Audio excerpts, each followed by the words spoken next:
are quite good. Attack warning. Is it for real? Attack warning. It's for bloody real.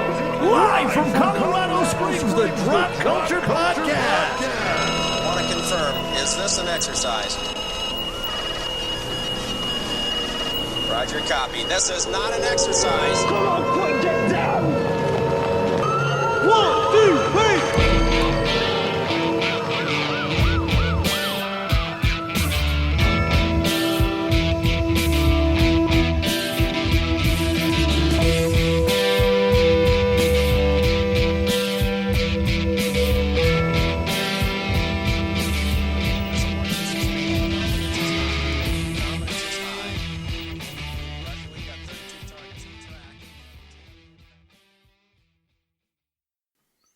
Welcome, everybody, to the Dropped Culture Podcast. This is that podcast where we pick up that piece of pop culture you forgot about or missed, shine it up real nice, and cram it in your ear holes. I'm Dan. I'm Brock. And every week we bring you some piece of pop culture. What are we bringing them this week, Brock? One of the biggest drop culture movies that we've done so far as like awards and stuff goes, maybe? Maybe. The Boys of Brazil. Yes. Starring Gregory Peck. Laurence Olivier. Who else? Steve Guttenberg. James Mason. James Mason, yes. Also, sorry, you get a good 20 minutes of Goots. Yeah, right. Uta Hagen and Mira. Yeah. Ben Stiller's mom. Mm-hmm. Denholm Elliott. Indiana Jones's friend. Yeah. Marcus. Marcus. Michael Gough, which you know him as Alfred the Butler in all of the old Batman 89. That's right. Michael Keaton movies. Actually, he even into the. Oh yeah. He Val made Kilmer. it in. Yeah, he made it into all of them, I think. Yeah, I don't remember much of Batman on Ice, so he could have been in that too. I don't remember. I think so. Because I watched that movie twice and struck it from my mind. Rosemary Harris. Yeah. Aunt May from the Spider-Man, Sam Raimi Spider-Man movies. That's right. Which she's a little bit randy. In this one. I'm going to pull my skirt up just a little bit more. Yeah. Like what you're seeing. Lily Palmer. There's so many big people in this. I mean, okay, so let's just start with the story. What is the story about? So, this story is the story of a Nazi hunter uncovering a plot that's been years in the making. Like a lot. Yeah. And it's about the clones. The clones of Adolf Hitler. Mm-hmm. Science fiction book by Ira Levin.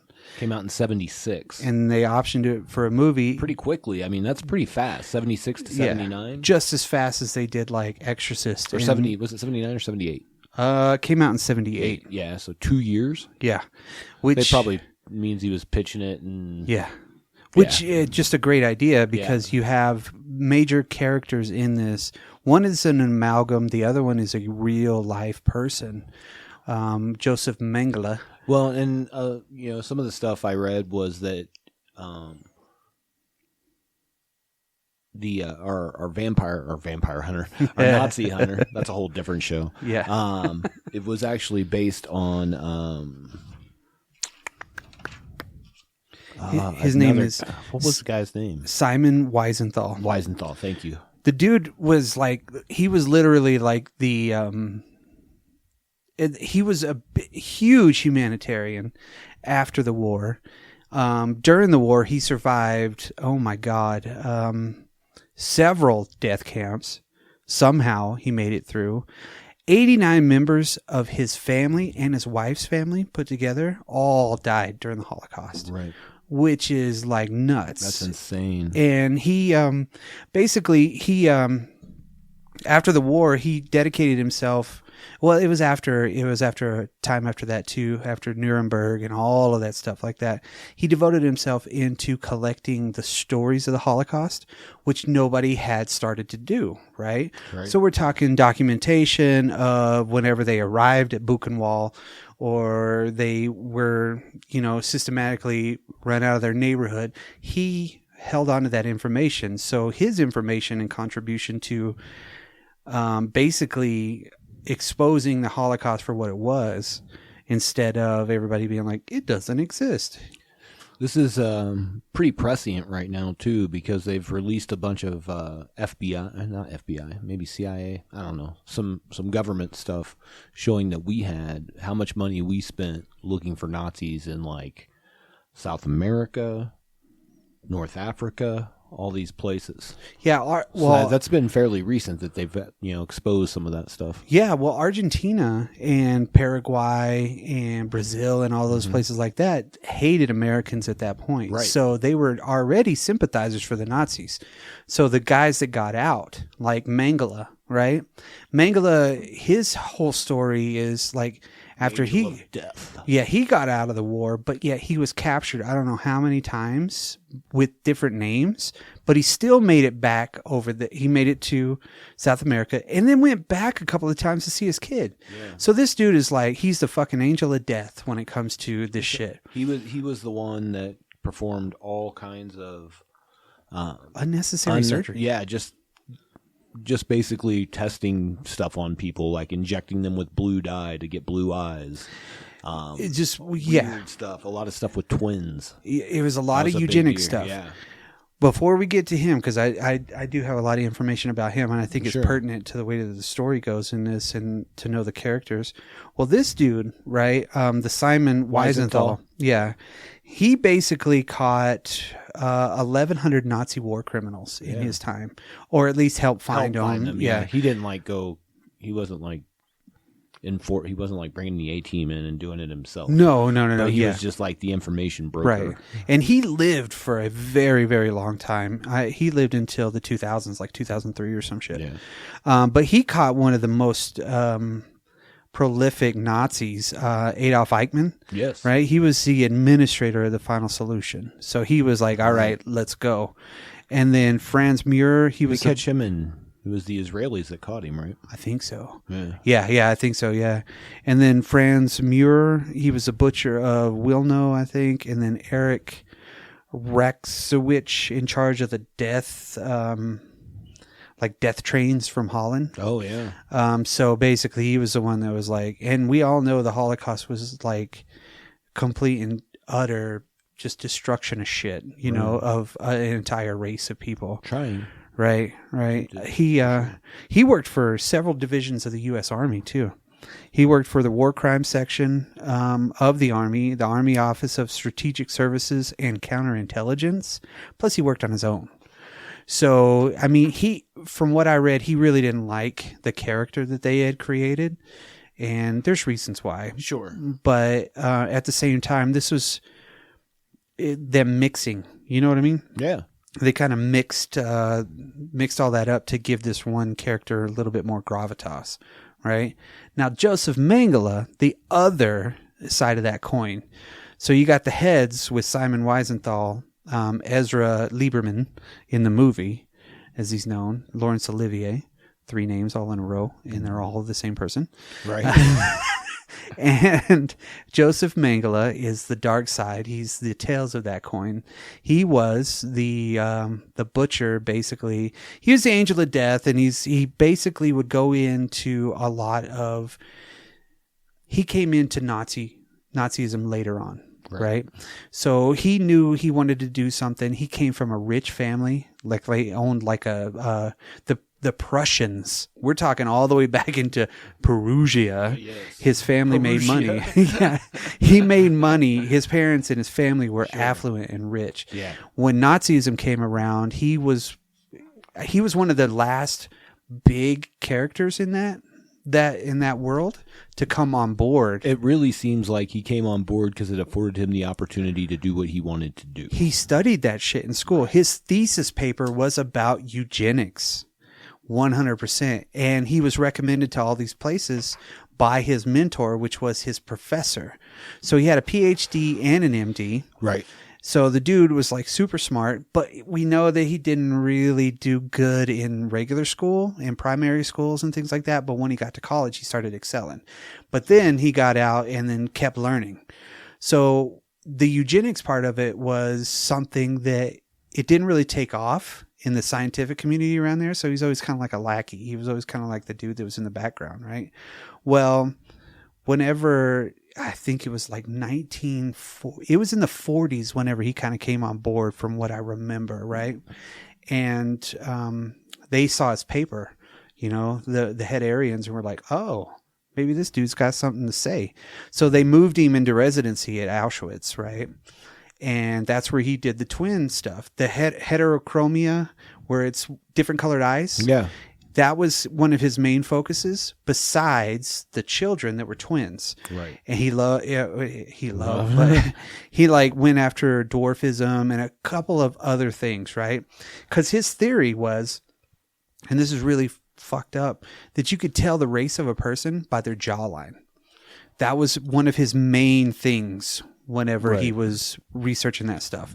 So there's countless documents of him, basically like ripping out organs and sending people back to work, cutting off feet, giving, one twin typhus and seeing if the other one would get hurt, fucking with them that way. He was always good to him on the surface, but what made him a true sadist was he could be like, oh, chocolate. You know what I mean? Right. Like Kevin Bacon. Yeah. Be like, ooh, come here. Oh, how was your day? He'd be really nice to him. The next minute, he would be fucking injecting him with something to kill him. Right. Chloroform Some sort of a straight to the dye. heart. Yeah. Yeah. I mean, he was fucking them up. And there's also like the woman that played the prison guard in this, that was in Former jail. prison guard, yeah. Former prison guard. Based on a true story as well, that they were kind of involved. But this woman was, the people, most of the people that were in charge of the Nazi party, if you look at, were all fucking like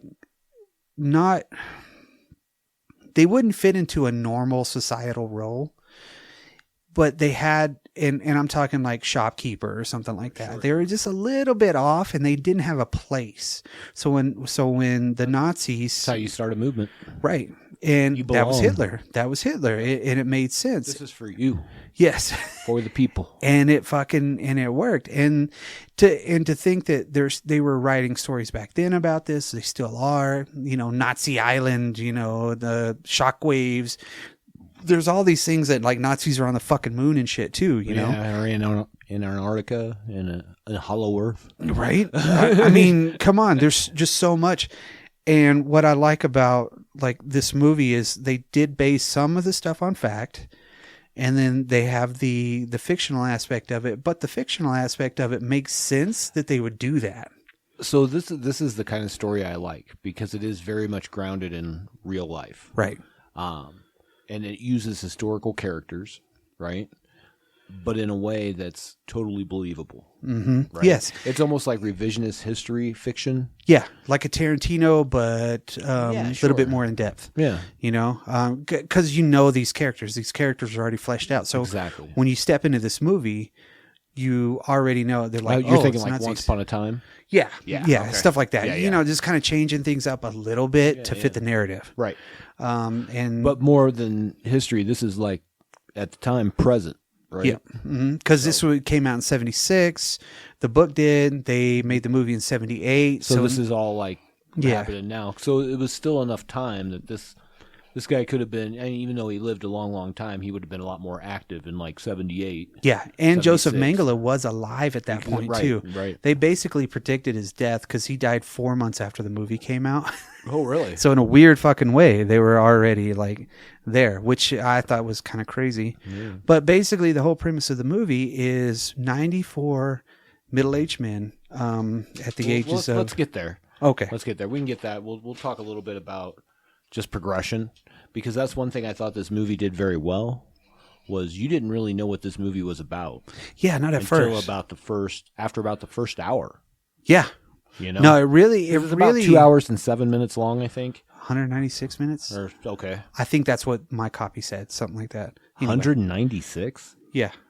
No way. Yeah, I think it did. That's like 3.5 hours or something. No, 3 hours, no, 15 no. minutes. 196 Yeah, minutes? it says on 1 hour. I don't know. Anyway, go for it. Wow. Real quick, I do want to talk about the director of this because we talked about like the cast, and there, obviously Laurence Olivier. I don't know that we need to get deep into who that is. maybe Who we is will. it? Yeah. He was only in Clash of the Titans. Was that it? So Franklin Schaffner, who directed this, he had previously won the Academy Award for Patton. Mm-hmm. Right. He also did Planet of the Apes. Yeah, which is huge, I know, of course, for some people. Papillion. So yeah, he's a good director, and you can tell in this movie for the most part, like the shots are really good. Yeah, cinematography's done right. It's done kind of almost more in a television movie style, in a way, you know. So he fought in World War II, actually. 125 minutes. Yeah, that makes way more sense. I don't know why So mine said 196. That's 2 hours and 5 minutes. I was off by 8 yeah. points. Sorry. No, but he actually he started in his career was a little broken up because he ended up serving World War II. Once in Europe with the Navy as an amphibious something or other, and then he went to the other side of the war in the Far East, in the Pacific Theater, as part of the Strategic Service. Oh, wow. Office of Strategic Service, because he was born in Japan.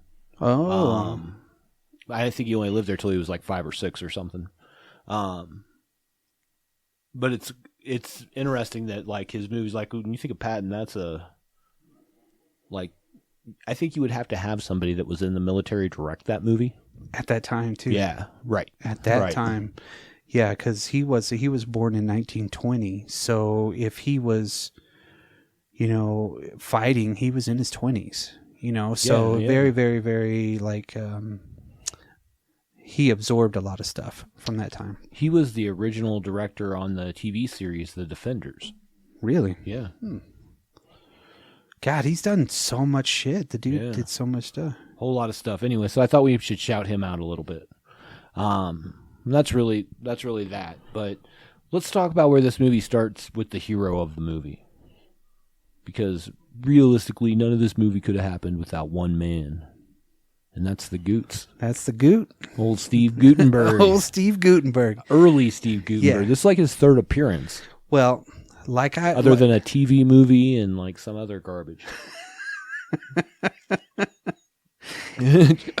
To say an actor hasn't come out fully formed like Steve Gutenberg is a besmirchment on his name. Because his first movie was Golden. His second movie, Golden. The dude is fully formed until he got 2, 3 men and a baby, and we can kind of stop there. Well, I think you have to have some stuff in the middle there, though, like Police Academy. Well, of course. Cocoon. But that's what I'm saying. He got 2, 3 men and a baby, and then it was like, over. Yeah, I see. Anything with Magnum PI in it. Cocoon? Cocoon? Obviously, my favorite movie was Steve Gutenberg, Short Circuit. Oh, yeah. See? Yeah. Another one. Yeah. I mean, I'm telling you, killed it, man. The dude is like, he's the shit. Anyways, very young Steve Gutenberg. And, man, this movie gets right into it. There's no setup. No. You just know that they're official vehicles he's driving. Watching people that are moving around in official vehicles. Yeah. So and he's got his cool van. They're Nazi sympathized in that country. Right. He knows this. Everybody else knows He's this. a young Jewish man from America. Right. And his name is what? Young Kohler? Jewish guy from America. Yeah, something Kohler. It's Kohler. I don't know what his full name is, but well, yeah. It starts off with him basically looking for this plot. Right. And he kind of gets entwined in it, and he... the best part is he gives the kid the radio. The bug. Oh, yeah.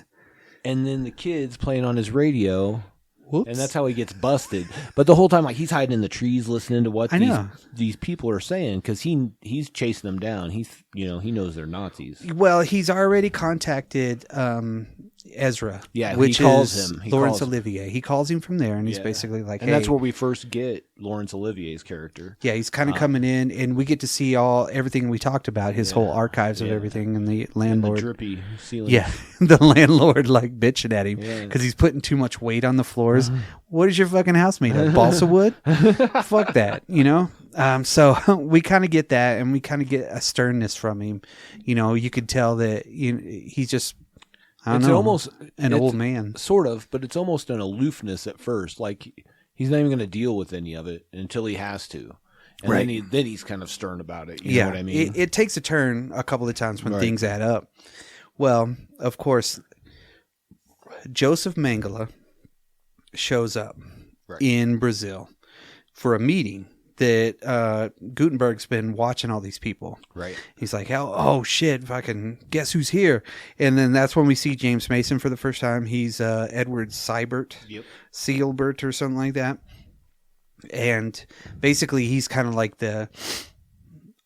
he's like the second in charge of the whole organization. Yeah, he's where they're at. Colonel. Yeah, he's the colonel in that little part of that organization, which of course they've been working. So the Nazis have been working on this plot for 20 plus years, right? Oh yeah. Yeah. So, and it was something that they already come up with to get there. So with all that backstory that we were already talking about, Mengele and eugenics and everything like that. Okay. So if you don't know that part of it, it kind of doesn't make sense. But if you know some of that, that's why I wanted to say some at the beginning to kind of give you that, that foundation for where it's going. And he's a fucking evil looking dude. Like, for sure. Everybody wears black, but he wears white. Yep. Which in a weird way is a huge contrast on a couple of scenes. And then also his eyes, they're so black. Yeah. Whenever he stares at some people, you're like, oh my God. And now Gregory Peck is playing Joseph Mengele. Mm-hmm. I don't even know how you say it. But the dude, they portray him, and the way that what he brings to that real life character is that complete, it's not sadism in a way, but it's more like, because he's so passionate about what he's doing at this point. Right. It's like everything that he did during the war is kind of leading up to this. So basically, it's like a bunch of high ranking Nazis are all meeting in this sympathizer's house in Brazil. And that's where the Goot actually plants a bug in a pretty good spot. He has to have gotten in there. You know what I mean? Right.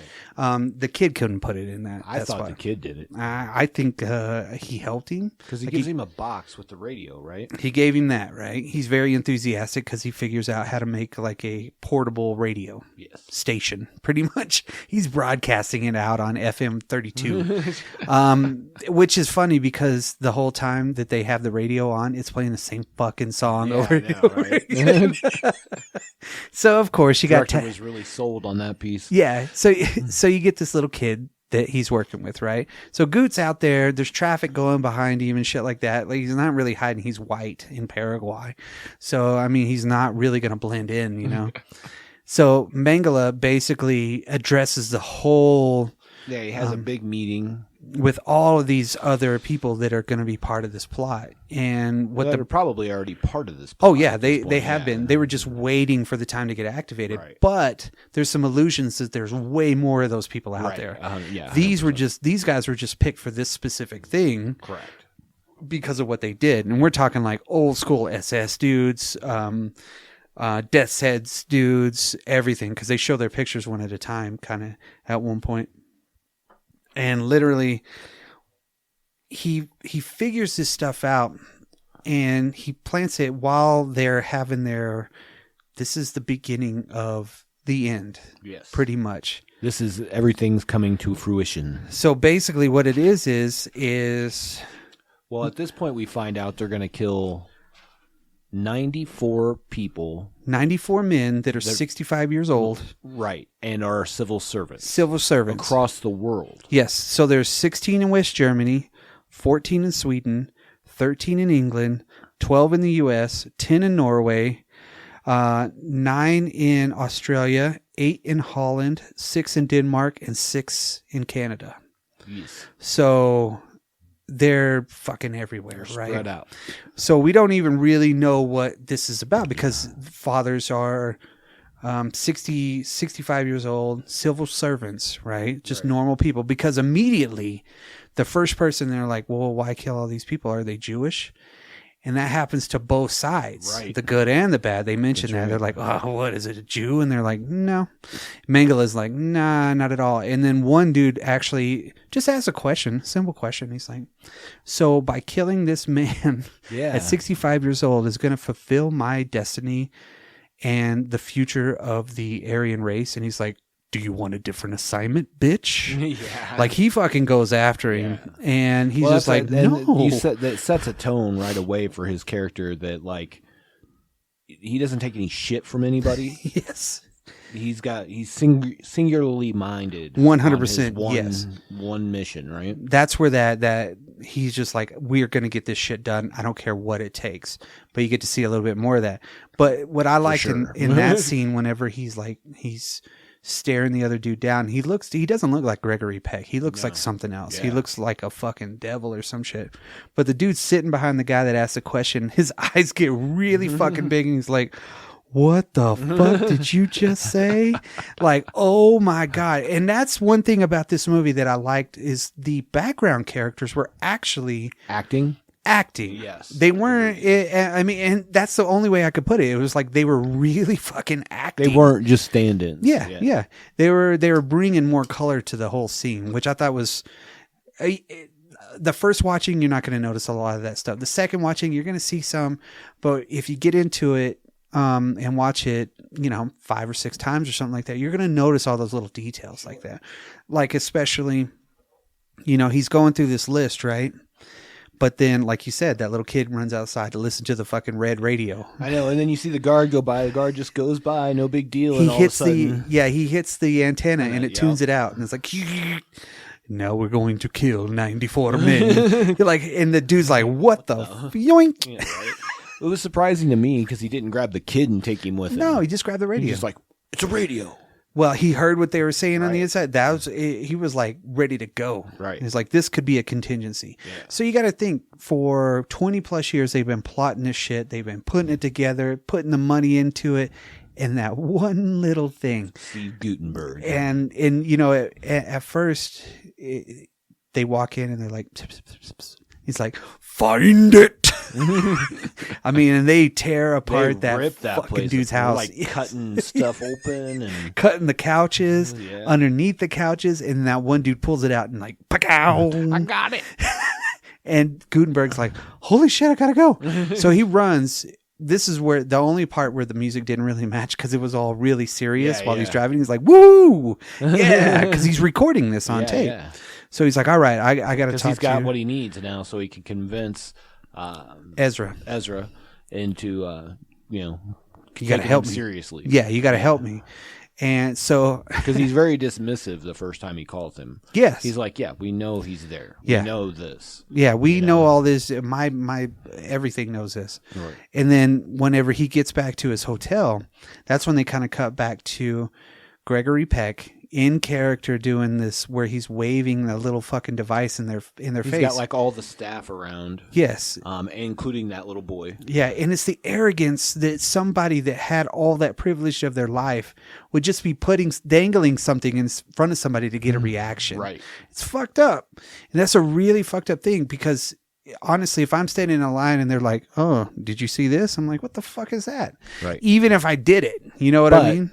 It was a little kid. He could tell. And it was a little kid, so more likely he's not going to be able to control that as much. But with the little kid, he can tell whenever they're because he spent a lot of time with kids too. Sure. So you got to add in a lot of that stuff. Sure. Gregory Peck added in so much extra stuff, and I don't know if it was intentional or not, but the way that he made the character grow in the time that we got to see him too was fucking crazy. And I don't know that it was necessarily that the character grew as much as the character unfolded, and you got to see the layers. It's a better way. You know what I mean? Yeah. Because it wasn't like he made some arc and learned a lesson. No, you're right. His true colors really came out, right? And it unfolded into that deal. Well, They get the little kid because the little kid's like, well, I'm just going to run in front of everybody. Yeah. And they got everything bad covered. plan. I don't know why he just didn't run away after they stole the radio. That's what I was thinking too. You take the radio, I'm out of here. Yeah, later, dudes. Right. You know what I mean? They would have never caught the Goot, right? Right. So they bust back in. Gutenberg's running around like, Junior Indiana Jones, right? Yeah. Just like, yeah, we did it, right? And he gets up there and he calls Lieberman again, and he's like, hey, it's 3:00 in the fucking morning. Why are you calling me? He's like, no, I got proof. You just need to shut up and listen to this, right? So as soon as he gets the receiver down by the radio, boom, the Nazis break in, right? Yep. Stab him in the stomach, which is, there's one goof in that part. And it's whenever he's sliding down the wall, he's out of focus. Gutenberg is, because he's dead, right?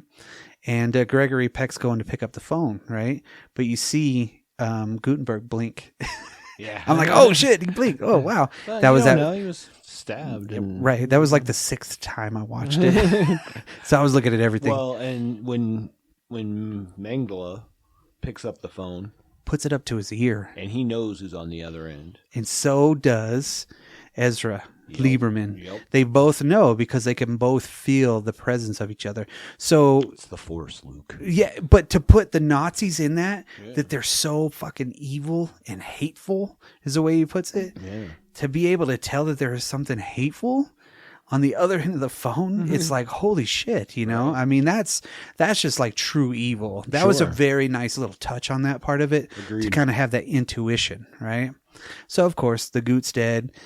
Home dude walks downstairs. Mengele's there, and he sees the kid, and he walks up to him. It's like, smiles at him, and then he leans to the dude, and he's like, "Kill him." Yeah. You're like, holy shit. And that's, yeah, dude, that guy is a psychopath for sure. See, he could be nice, and that's another one of those traits. He could be really nice, and then he's like, awful.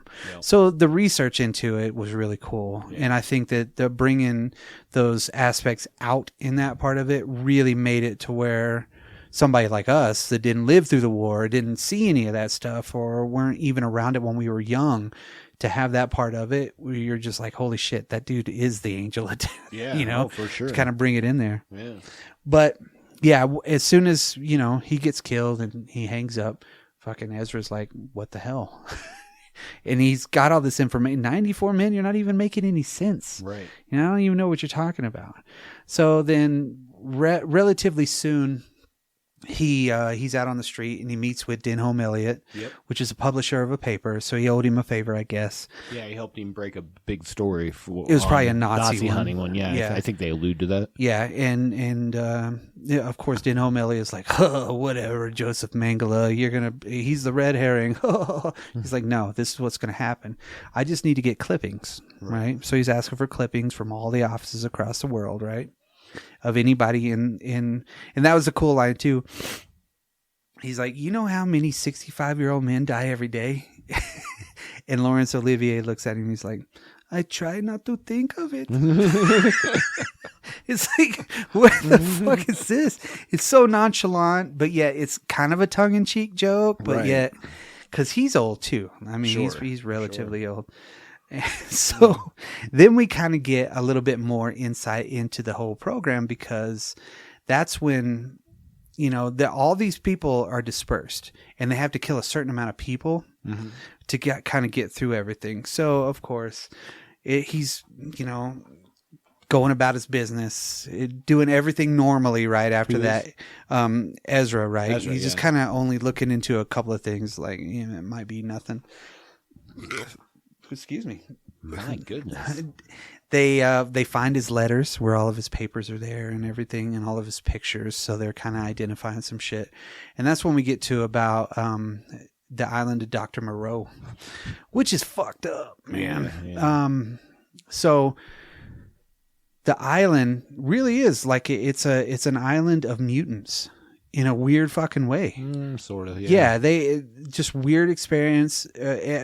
Weird experiments, unnecessary surgeries. You could tell kids in vitro fucked with, and then he's still messing with people. Right. But yet James Mason shows up and it's like, hey, so what's going on? And they're listening to their classical music. That's another touch that they added. And basically he's like, I need a full report. And he's like, I'm already ahead of you. And he's like, great. So he's got this big board with all these people that he can mark off the X's whenever they die, because those people are supposed to check in, right? Right.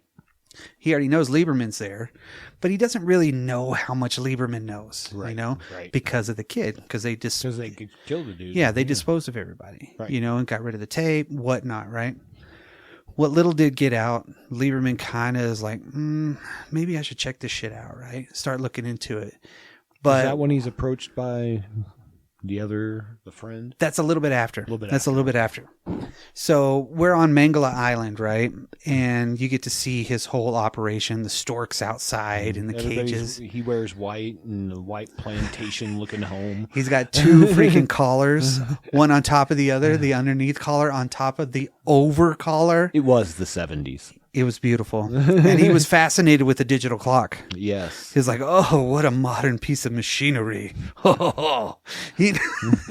It's like, it's still something that's pleasing an old man, which is weird. Yeah. So of course, you know, that's whenever Mason's like, so why didn't you tell me about Lieberman? He's like, it's not a big deal. Not a fucking problem. Don't have to worry about it. You know, he's just kind of basically blowing it off. Yeah, he's like, well, whatever. That dude's a fucking piece of shit. You know, he'll never catch us. He'll luck into something. Right. Right. Right. So that's whenever he starts, Ezra, with the Nazi hunter, starts getting more clippings, right? His sister, which he lives with, is the one that's putting everything together, you know, looking at all this stuff, because they're looking through all of these, looking for the civil servants that have died. They're looking into all of these different factors. But that's the first one that they have to go off of. Right. They were all 65. They were all civil servants. That's the only thing they really had to go for.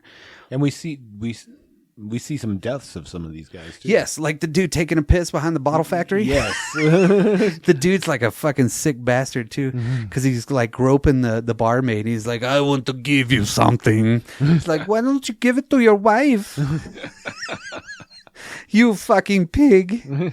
You know, and he's like, he runs off on one of those little scooters where you pedal, and then you're like, he's like, whoo, gotta pee. And then it's a violent hotel room. Yeah, it's a violent fucking death. And then, yeah, you have the hotel room. Or, no, well, basically, it's like Whatever it is. a boarding house, Yeah, probably, yeah. you know, and the dude's like a weird... Oh, that's right, because it's in a house. Yeah, the dude's like a weird pervert kind of old man, and she's like very promiscuous, but yet it's one of the Nazi dudes. Right. That was part of it, one of the younger ones that nobody really knew who they were. So, yeah, he gets hung. So basically they're going through and they're systematically destroying these people, but they travel as traveling salesmen, like normal German traveling salesmen, so they can get anywhere they need to go. Right. And they have as much money as they want. So they've been going around, and I think they ended up like 18 of them or something like that had died out of the 94. So of course, I don't remember the specific number, but it sounds about right. yeah, it was something like that. So another factor in this is the mothers had to be like 20 something 20 years years younger. Yeah. Yeah. And they had to be very doting on their son, things like that, because that was another factor of these clones having to go through and having to have these tragedies at these exact points. Right. Like if they got a baby on December 11th. So far, we don't know anything about clones. All we know is that they were fathers, and the mother had to be 20 to 30 years younger, something like that. Yeah, 20, 25, something, I don't know. 27 or 28 whenever she has. When they get the child. Yes, yeah. But I don't think we again, all this kind of unfolds, right?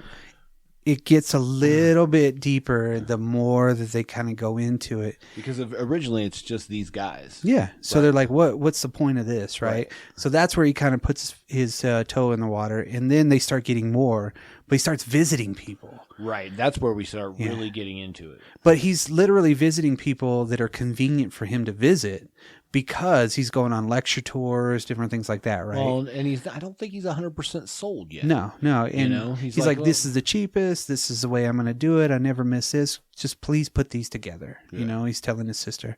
So when he gets back after visiting like Aunt May, which Aunt May is like, hey. Yeah, that was kind of uncomfortable. Yeah. Like, when she like raises her skirt up a little more at the very end of the scene, like you like what you see. Yeah, she that part. She was thirsty, and she was all over her son. Yeah, which she's just like, oh, I'm just kidding, you know. So it was like, what the fuck, right? So it's a doting mother, right? The only thing that she has, and her story, the way she tells it too, is pretty. Because the old man basically was like, he should have pushed him in front of the truck sooner. Yeah. But she's like, it was God that did it. Nah, it's one of those Nazi dudes. Yeah. Right. So he's like, that's weird. So he gets to see that one. And then he's even, he even visits another one to where he's like, and this is later on after he meets up with Gutenberg's friend. Right. Because he's totally against even working with the other dude. They're in the train station. He's like, no, get away from me. Right. And then it takes him like 5 times. And the dude's finally like, I'm going to sit at your front door until you fucking work with me. Right. And the sister's like, hey, I did get another bunch of clippings. So maybe we need to take a look at this. So then he goes back out and he ends up in America in one of them. And that's the Willoughbys or no, that's the Whitlocks are the last ones. That's the last ones, yeah. Yeah. So basically this is all going on, but yet James Mason is going back and like, dude, he's getting closer. Can we postpone this shit? Right. So he goes to basically what he's doing is all these, because he knows they have to be a certain age. They know they have to be a civil servant of some sort. He's keeping everything under wraps. He's just going to visit the widow every time. So the second time when he goes to America is where he's like, that's like that kid's twin. Yeah, he's like, this is amazing. You guys look exactly the same. So much alike and act the same. Yeah, they're all assholes too. Yeah. Even the other dude that was part of the Young Jewish Liberation Front or whatnot, whatever they called themselves. Yeah. He sees the kid and he asks him, he's like, why are you so interested in the kids from now on? He's like, it's nothing, you know. He's kind of just like putting the pieces together, and then somehow he ends up basically like you get to see the personalities of the kids, so everything kind of matches up. There's one kid you don't see the English one too much, right. You know what I mean? But then you do later on when he's a dick to the other guy. The plot's progressing. Even the part where the one Nazi shows up on the dam. That's my favorite. That was beautiful. Yeah. It was a beautiful place. You know, and he just pushes him off of it. He's like, he walks up to him. He's like, dude, it's been forever, man. You remember me? And he says loyalty, something loyalty. And he's like, that was supposed to be engraved on your soul. You know what I mean? Because you're a fucking Nazi, man. And so he's like, well, who do you got to kill? I got to kill a teacher. Oh, really? Is it? And he names off all these people. And then he's like, oh, okay. Well, I know that dude. I'll point him out to you. And he stops and he looks around. And he's like, that's not who I had to kill. It was him. And he's like, oh. And he falls a long ways down that dam. No shit. He was goddamned on that one. Full show. So we know the plot's still going and everything like that, right? Supposedly. And Ezra's getting closer and closer every time. It's like he lucks out and fucking James Mason's like, dude, he's right there. And James Mason, again, he's like that. He's kind of in charge of this section. But he's his biggest supporter too. He even tells him that. Because Mengele's like, fucking kill him. That's all you got to do. Yeah. Just kill him. What are you going to do about it? And he's like, listen, man, we can't do that because that's going to draw more attention to this and it might do some more exposing. People are going to start looking more if we do this. So it's like, I don't care what you do. I've already done my part. I'm fucking badass, right? Yeah. That's Joseph Mengele there. He's like, I'm the tits. You don't fucking tell me what to do. And Mason's like, dude, I've been your only friend for a long time. Just don't fuck with me like that, right? So you can kind of tell the dissension already. Right. Where he's like, dude, this guy's out of control. You know, Mason is. Yeah. So at that point, is that where we come to the big party? Yeah. The big Nazi party. All right. It's a Nazi house party. They're in Paraguay. They show up to this freaking party, which is, And even the one dude's the guy that threw the guy over the dam. It's like, hey, buddy, what's up, man? He's like, you fucking traitor. You were supposed to be there. Like, he just starts choking the shit out of that dude. Beating him up. Yeah. And it's like way over the top, but yet they have Hitler Youth. They have fucking posters of Hitler up everywhere. And the one dude's like, it's like our second honeymoon. And when the woman, his wife, Oh my God. She's like, somebody get a doctor. And he's like, I am a doctor, you ugly bitch. Whoa. It's like, but yet he's treating him. Well, in then the we other cut room. to the scene where he's treating him in the other room, and he's like, I thought you knew. Yeah. And this is where we find out, like, all of the people that he'd sent out to kill these people were all brought back by the higher-ups because they're canceling the whole deal. Yeah. They're like, nah, we can't do anymore. We've done this much. Lieberman's on the trail. I think he even alludes to, hey, we never know what's going to happen with any of these, you know? I mean, we leave everything natural. Something could happen, you know? Right. And even if we get one or two out of all of these, you know, it might be a good thing. But we're only really hoping for one, right? Right. So it's always going to take the right conditions. So that's when Lieberman goes and he actually talks to a scientist, a genetic scientist. Yeah. Which the genetic scientist is like totally like, he's like, let me show you some shit, man. Yeah. This could happen. He grabs his hand. He's the one. This is where this is our learning arc right here. Yes. Of what's really going on. This is where even Olivier learns, Lieberman learns, and he puts it in his head together.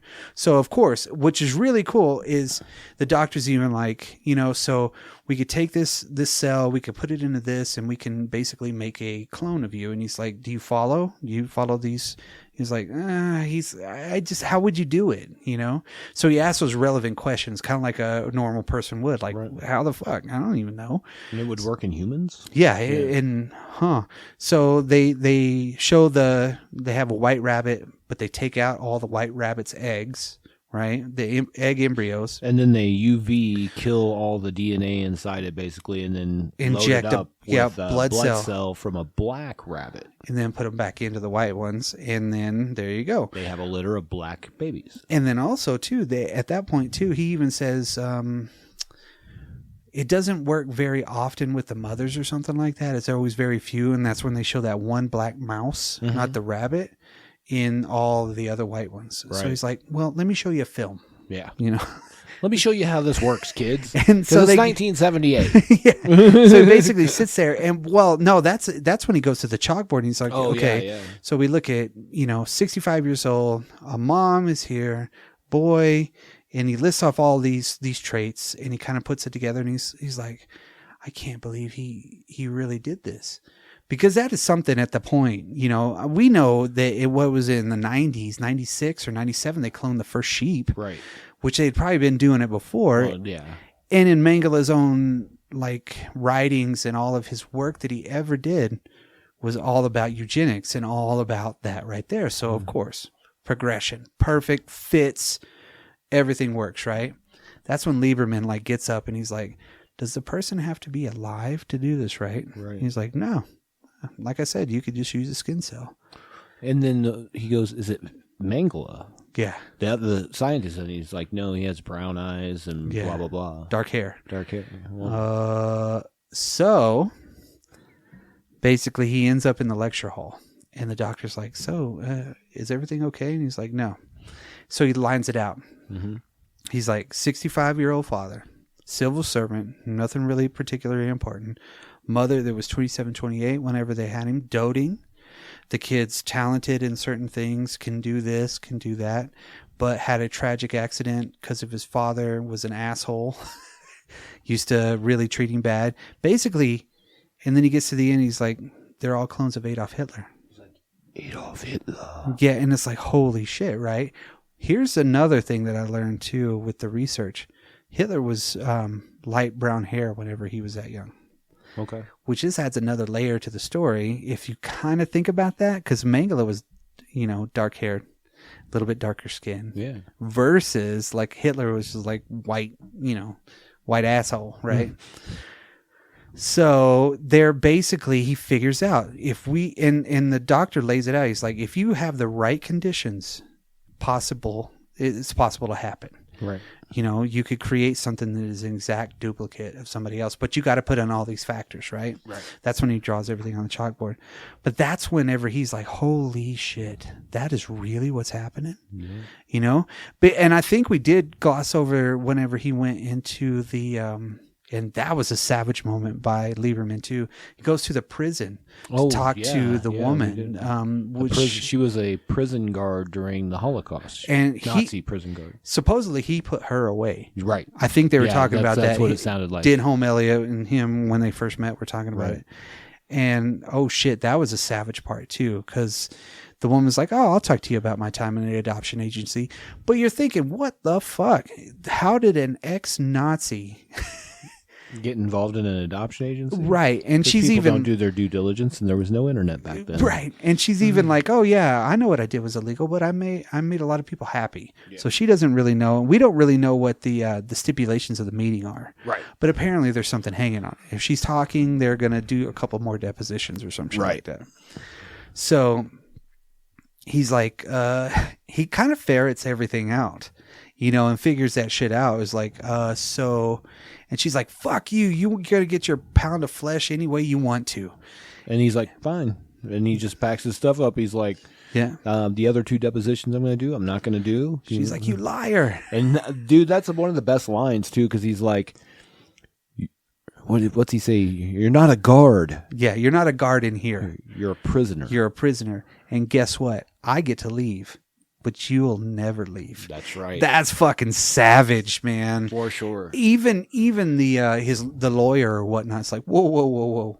She'll talk some more. Right. And he was like, oh, the last question that I really had was, when was your dog's birthday? Because she mentions the Wheelocks. Yep. And that she got a dog, her favorite dog, Shotzi, yes, you know, from him, and loved that dog, and she's very, very emotional about it and shit. And he's like, so when was Shotzi born? She's like, December 11th. Yep. And that's when it kind of puts it together, because everything's exactly 4 weeks apart. Yep. Right? So they're setting it up. So it takes them 4 weeks to in vitro grow them or something, right? To place them into a mother and then come out. I guess. I don't know how they did it. And then they just provided them with, good documents and everything. And just, she passed them all out. She's like, here you go. She had to do all the research to find the right pairing, the right coupling, the right circumstances. She had the same parameters. Yeah. Exactly. Yeah. And he's just like, holy shit. And they had to be in perfect physical health. Right. And the only name is Wheelock that he gets, right? So we're back on Mangala Island. Yes. But he's not there. Nope. Because he told James Mason at the party, he was like, I'm not done yet. Piss off. I'm going to fucking finish some shit or do something. Right. He has basically, from what I understand and what I could, what they were alluding to, he actually had one picked out. He already knew the Wheelocks. Right. Were like the next ones to go, and because of the timeline. Yeah, he was just going to go handle all the business himself. So he knew the timeline for it, but this one was a little bit more special for some reason, right? I don't know why. I think it was mainly because so he goes to America. He's in Pennsylvania, right? He's in a little bitty town where he finds it, but Lieberman already knows too. So he's you're thinking that he's headed there as well. But yeah, they don't really tell you that until he gets to the door. Magdala gets to the door, and he's like, "Oh, are you Lieberman?" He's like, "Yeah." Yeah. After there's all these freaking Dobermans in cages. Yep. And the dude's like surrounded in like 5 Dobermans. He's got like 4 or 5 Dobermans just in the house. And he's like, don't worry about them. They won't bother you. They're fucking bothering him. Unless you bother me. Yes. He's like, well, they'll kill anybody that tries to get a hold of me. But I mean, it's like, he's like one of those classic kind of dudes that has that shit and is like, oh, my dog won't bother you. But the dog's like sitting in your crotch and fucking. He's a classic kind of like, I don't care about Nazis or Jews because you know what I mean. Like, and then he's like, this is who we got to worry about. Right.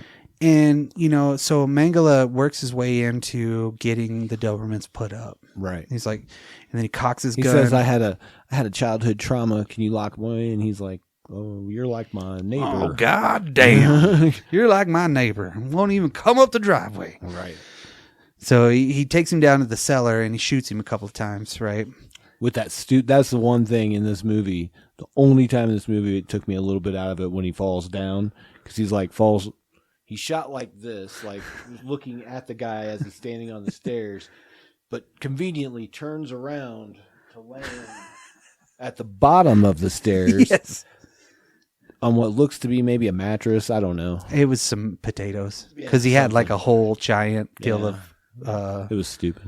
Yeah. It looked dumb. Vegetables. It was almost as bad as that RoboCop thumbs up thing when that female cop dies. Pretty bad. Yeah, it was not good. That was the only piece, though. The rest of the movie is filmed perfectly. Yeah, and I mean, he literally, like, he shoots the dad because it's that time, right? Right. And because mom's out, and he's waiting for the kid to come home. Right. And right before this, and you were getting there, and I think we stopped, Mason's character comes and burns down, like, all the stuff. Yep. Inside, like, so his big list of all the people. The one that he makes fun of. Yeah. And it's written in red paint, Lieberman. Yep. And Wheelock is circled. Yep. So we know where he's going. Right. So does everybody else. Yes. And inadvertently, Ezra does too. Well, I don't think he knew, though, that he was going. He was just going there to meet that guy so he could talk to him. Yeah. That's what I'm saying. Inadvertently, he was at the right place at the right time because the timing worked out. Right. Whenever he figured out the timing, because his sister was sitting there and she goes, I already figured it out. Yep. It's going to be on this date. And he's like, okay, it's February 20th. What's today? Dun, dun, dun. February 4th. No. This episode might be out by the 20th. That's so crazy that we always pick movies like that. Strange. So basically, Lieberman actually ends up getting there, right? And I thought it was funny because he was driving a Gremlin and he's German. Yeah. Yeah, he finds out where everything is. Oh, thank you. And so he ends up there and he charges freaking home dude, right? Yeah. He goes after Mangala and he's like, "Aye!" That's the Wilhelm scream that they got in this one. Aye! And he shoots him once and they get into this big old fucking fight, which apparently took like 2 or 3 days to film because Olivier was so old and in bad health, right? Because he did the Clash of the Titans after this. Yeah. Which is mind-blowing that he's totally different. Yeah. You know what I mean? Yeah. He's like Max von Sydow's. Yes, he sure did. And so they get into this big fight, and of course, he gets shot in the arm, the first one. He gets shot in the right arm. Right. So the dogs are all locked up, right? He's sitting there, Mangala's covered in blood and shit. He's like, just wait. He's coming home. I'm gonna tell him all about this. So he's sitting there, and of course he gets that one. What is it? Oh shit! He just gets that one flash of I'm gonna jump up and grab the door handle. Yeah. Grabs it, opens. The dogs come out and they attack. But as he's opening, Mangala. he gets shot again, right? He gets shot in the hand. He gets shot in the back left. So he's fucked up, right? He's already gotten shot 3 times in the last like 20 minutes. So he's gonna bleed out if nothing happens. But as soon as that door opens, man, they go right after Magdala. Yeah, and we find out why too, which is what I thought. They explain it. A little bit. No, they explain it perfectly when the kid comes home. Yeah. Oh, yeah. Well, before, because he only mentions if they try to touch me, he's going to go after it. But I'm saying the kid's like, no, they're trained to go after anybody that's carrying a gun. Yeah. So the kid shows up, right? Hitler. Hitler shows up. Little baby Hitler. With his camera, which they talked about that. He's like, oh, he take some great pictures. Yes. You know? And so fucking he walks in, he's like, whoa, and just immediately starts taking photos. Yeah, so we've got Lieberman on the couch. He's all jacked up on the couch, like he's fucked up, obviously. He's been shot like 3 times. Yeah. And then you have Mangala in the recliner, but he's surrounded by like 5 Doberman pinchers. And they're all just staring at him like, right. He's like, and then the kid walks in. Yeah, he's like, call him off, Bubby. Bubby! Bubby! That's how he says it a lot. Bubby! So he comes in and he's like, whoa. He just starts I love it too, because he does. He just starts taking pictures. And while Mangala is like, hey, guess what? And then he gets to that point where he just points and he's like, you're the clone of Adolf Hitler. And he's like, dude, you're dumb. super heavy. You're so weird, man. And then Ezra is like whispering to him, like, yo, because he does say that. He's like, well, they're only going to attack the people that have the guns, because he tries to blame it all on Lieberman. Right. He's like, he killed your father. He's like, no, why would they attacking you? They only attack the people that have guns. Right. And he's like, well, I had to, and then Lieberman's like, go check your father. He's dead. He killed your father. So then he comes in and he says action. Boom. And then the freaking, because it's like action, cut, and print. Yep. I think are the commands. So action, basically, all the Dobermans attack. Because one of them gets shot, actually. Yeah, so there's only like 4. Yeah. And so, the boy finds his father and comes in and just says action. And is like, bam. Rips his arm off and shit. Starts fucking ripping at his throat. So Mengele is dead, pretty much. And the Hitler walks over, or Bobby Hitler. Bobby Hitler. Old Bobby Hitler. Bobby Hitler. But that made me laugh so much. What's your name, Bobby Hitler? I just go by Bobby. Thank you. So he walks in and he's like, you could die if I didn't call the cops. You just bleed out. I could leave. Yep. My mom's going to be home. She'll be home late. Yeah. So, and then, he's like, if I call, would you tell anybody about this? Tell anybody about what I did?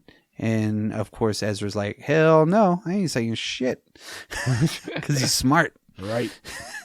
So I thought he was going to die, but no, of course not the first time. And then so we end up and he's in the hospital, right? And that's whenever the blonde haired dude comes in. Gutenberg's friend is like, hey, so because Lieberman walks over to him and grabs the list. Crawls over to him. Yeah, grabs the list. And then passes out.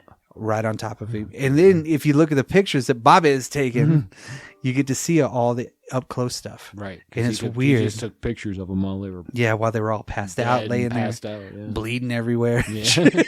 He's like, whoa, rad. So, and of course, we get the second smoking joke. The first one when, Laurence Olivier is trying to smoke. Like, for real. He's like, one, the puff will not hurt me. And he's like, so, and he's talking about, he's like, so he had to have a list. And he's like, well, he says he must have just had it all committed to memory. Huh? Yeah. He's like, no, not really.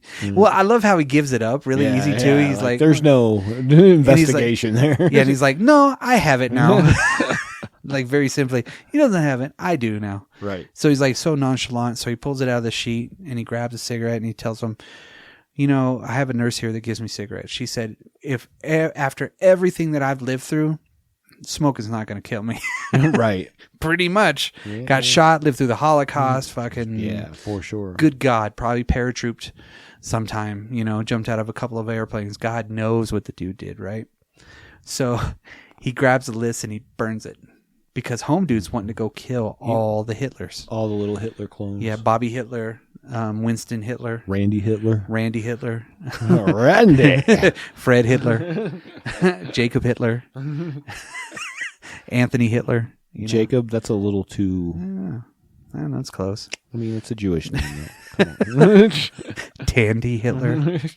There's got to be an Ashley Hitler. Gunther Hitler? Yeah. There's got to be an Ashley Hitler. Ashley Hitler.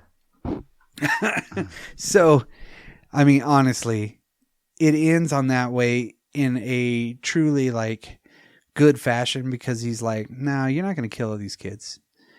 And if you do, I am going to turn you everybody, in. Yeah. And everybody's going to know about this shit. So basically, and he's like, you would turn your back on your people or something. And he's like, I'm not going to go kill kids. Yeah, I'm not going to kill kids, stupid. Which is kind of crazy to think that dude automatically had that in his head. He's like, they're all still alive. Right. I'm going to go get them. Well, because, even if we saw 4 of them. 4. There's still 90 more. Right. And you said 18 of them had their parent killed. Yeah, at least 18. To recreate the situation for Hitler. The timelines, yeah. So if you get 1 out of that 18, because he said something about 1, the geneticist said 1 out of 20. Yeah. And then also they brought it up at the meeting after the fight. He's like, maybe 1 or 2 out of all of these. Right. So you're like, damn, they already contingency planned for all of that shit. Even Mengele at that 1.2 is like, if those 4 people fucking failed, I would send more people out. And if they failed, I would send more out just to finish what we started. So, you know, his grand design for the plan had to go according to the everything, you know, which you never know. This could have really happened. So there was a part in this that I didn't understand at all. They made kind of a big deal of it in a couple scenes, and it's that tooth necklace. Yes, the jaguar. It's jaguar claws. Okay. Those were definitely teeth on there. Jaguar claws. I thought they were teeth too, but they're hooked. Anyways. But I wrote that down too. And they show it, and then, of course, the kid has it at the end. It's a form of protection, I'm pretty sure. They say it's a shark tooth, but I know it's a jaguar claws because they're curled, right? But it's supposed to mean bravery, power, strength, and protection, right? Okay. Whatever that is. I think what I read was from the writer, and he said something how it had to do, like, not the writer of the book, because that necklace thing's not even in the book. Oh, so it's a screenplay. Yeah. But it's had something to do with the predatory nature, and then it's passed along to that kid who also obviously, you know, at the end we're seeing him look at those pictures, and he's obviously, even his interactions with him before that, I mean, he's obviously a little office rocker. Yeah, and I like the scene where, because on Mangala Island, there's his normal genetic side, right? And then on the other side of the water, right there was the nurseries or whatnot where they were having all the kids, right? Right. So he's in there and it's all busted down, but I love that scene in a way that it shows him in the dark and you can hardly see anything, and it's like visit Belize and stuff, and then all of a sudden it flashes back to the nurses coming in and they're like, yes, yeah, and they're walking them through everything, like the memories of that place. Yes, exactly. And then he picks up that bracelet or whatnot, what it's shark tooth, whatever, jaguar claw, whatever, and he has it at that point and he carries it with him all the way over to America too, which is kind of weird. But I think that was his ground. It had to stand for something of him knowing his convictions or something like that. I don't know. You know, it's like, oh well, he's got this, so he's not afraid. He's a shark, or he's a fucking predator. So, but yeah, you get to see it at the very end, which is supposedly an extended ending. Oh, okay. Yeah, they show him Bobby, Bobby. So they have that in there while he's developing. He's like, wow. Yeah. But the kid, that was the only thing he acted in. I bet. That kid right there? I bet. That's probably a good thing. But his eyes, the blue, the contacts that they had. So, yeah, I mean, throughout, you could see Mangala's influence. There's one point where we see one of the Paraguayan kids that has the natives, blue eyes as well. Yeah, really fucking dark blue. So God knows what he did over there. Yeah. What genetic bullshit. Well, they even have experiments he was doing on people. For sure, they're doing experiments on people, but when they're panning through his office and everything, there's a fucking frog there. I'm like, for real? Yeah, that's, you don't even have a fetal pig here, man. Come on, you know, I would expect something far worse than a dead frog dissected. Right. I mean, it's like they half-assed that scene, but they're just like, I don't know, put a fucking frog on it. Look like it's an experiment. Overall, love the movie. You know, I think what I liked about it, because it's a full 2 hours, a little over 2 hours, was that we didn't really know, like, if you had never seen it before. So, like, I know you had seen it quite often before. Yeah, maybe about 3 or 4 times. For me, I had seen it like one time, like years ago. Yeah. But I liked that, like, if you're watching it for the first time, you don't know what's going on until hour 2. Pretty much whenever Lieberman figures it out. Yeah, yeah. You're like, oh. This is about clones? Like, if you just, like, turn this on a Sunday morning on TBS. Yeah.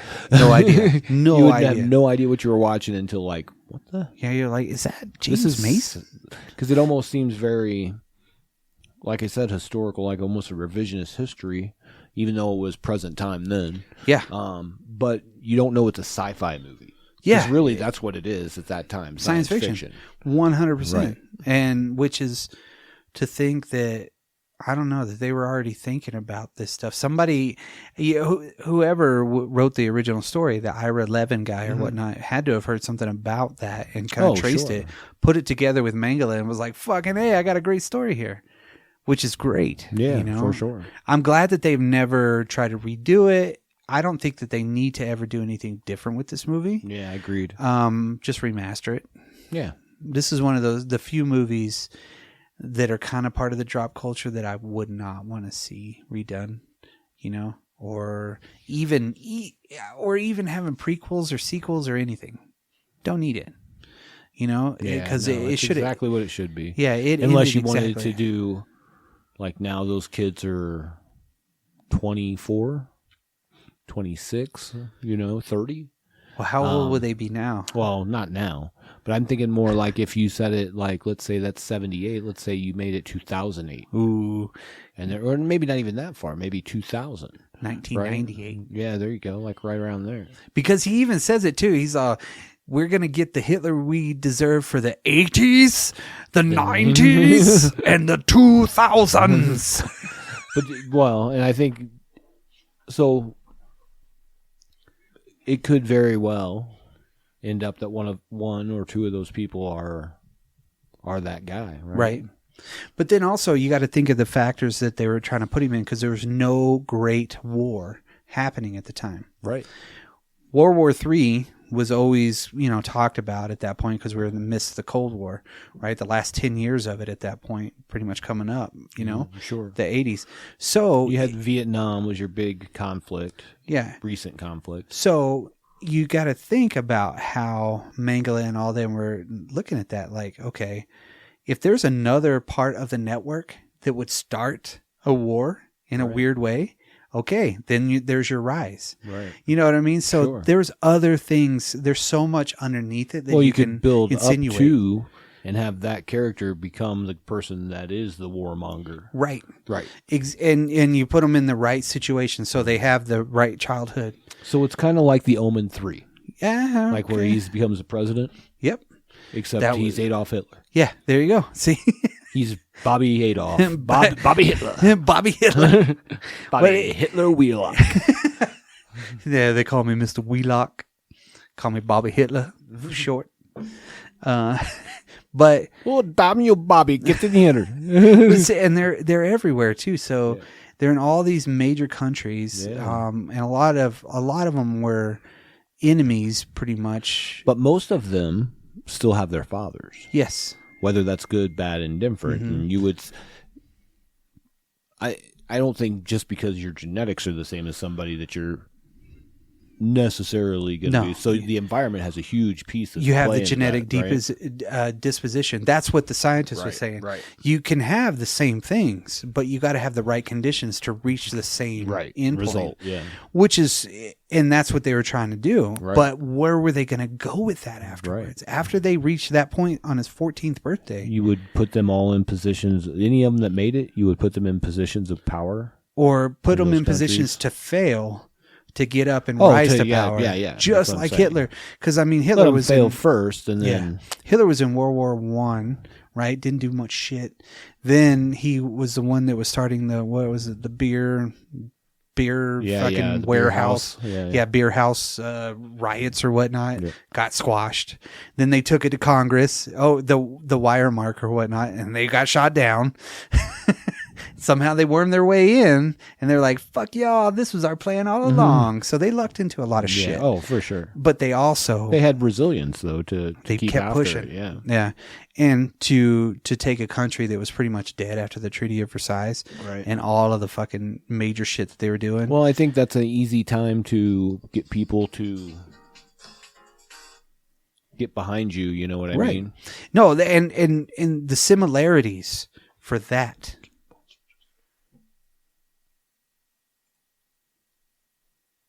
Hello? Okay. So, yeah. Putting everything together on this shit, there's a lot of things that could go underneath it. Oh, for sure. There's a lot of different ways that they could have gone with everything, but I like this little snippet of the story. Yeah. Well, I think that's the cool part, right? Like it's very much a whole story arc, but there could be so much more going on that we don't even know. Yep. Right? And they throw us in the middle of something that is huge, which is pretty cool. Right. The Boys of Brazil, though. I mean, it's a great movie. Absolutely. Great movie. And when I said it won, or it was up for a lot of awards, it really was. Let me see. Which is a great part because it only had a $12 million budget. It made $19 million in the box office and almost $8 million in rentals. Okay. So it made its money back enough. You know what I mean? So it was up for an Academy Award for Best Actor, Laurence Olivier, film editing, Robert Swink, score, Jerry Goldsmith, of course. You know, that guy's going to get nominated for everything. It was up for Golden Globe for Best Actor for Gregory Peck. Then Saturn Awards, the science fiction awards, right? Mm-hmm. Best science fiction film, Best Actor, Best Director, Best Music, Best Supporting Actress, and then the Best Writing. So, I mean, the fucking movie, Right. And Tyson was the one that introduced me to this. Oh, really? Tyson was like, yo, have you ever seen that movie? And I'm like, I never even fucking heard of it, dude. It sounds awesome. So let me borrow it. That's how I got a copy of it. Okay. You know? Which was just like, what the... this is a crazy fucking idea, you know? Right. I mean, it's just such a... And to not have a lot of people talk about it, it's one of those movies that maybe might need to get a good remaster. Yeah. A good remaster, a good 4K transfer, whatever. And put it on digital a little bit more. And kind of see how it grows. Because I think it's been lost to time. Yeah. I'll be honest, I kind of forgot this was a movie until... when was it? That was a few weeks ago. You and I were talking. Like, there was some reference, man. I'm like, oh, yeah. I mean, fucking cool, man. My favorite Gregory Peck part, even though Atticus Finch was really good, and then the lawyer he did in Gregory Peck is Gregory Peck. Yeah, dude's a fucking badass, right? For sure. So is Laurence Olivier, but I was looking at all of his. He was mainly a stage actor, right? Yeah, I mean, he did quite a bit of film too, though. Yep, did a lot of shit. So did James Mason, but they were all friends. Yeah. Like, let's do this movie. All right, my cool. buddies are in this movie. I think he wanted to play Mangala. Oh, I think really? he did something like that. Here's one of them. Interesting. He actually wanted to be on that part of it, but they basically amalgamated a character, and he was like, "Oh, well, that could be for me." Well, and if you guys want to check out The Boys from Brazil, you could do it over on Tubi. It's on there for free right now. Also on Peacock. Peacock. And the Roku channel. Huh. Well, that's crazy because I haven't seen them. No. I only seen my copy. I've only seen your copy too. And it is a very bad DVD transfer. Music is too loud. I mean, I haven't only, whatever. Yeah. Whatever. That's the only thing I've ever seen it on. Oh, really? Mm-hmm. I think I watched this on VHS. Damn. Yeah. See that? Or maybe it was just on something. I don't know. Probably it was, on like HBO or maybe. I Titamax. watched a lot of Skinamax and HBO back in the day. Titamax. Sometimes you had big titties on there. Watched a lot of movies. Like, I'm like, what the fuck am I watching right now? That's the first time I watched Buckaroo Banzai. There you go. You See? know? There you go. The Adventures of Remo Williams. Yeah, that's a good one. HBO original. But Boys from Brazil, how many Hitler clones would you give it, sir, out of 10?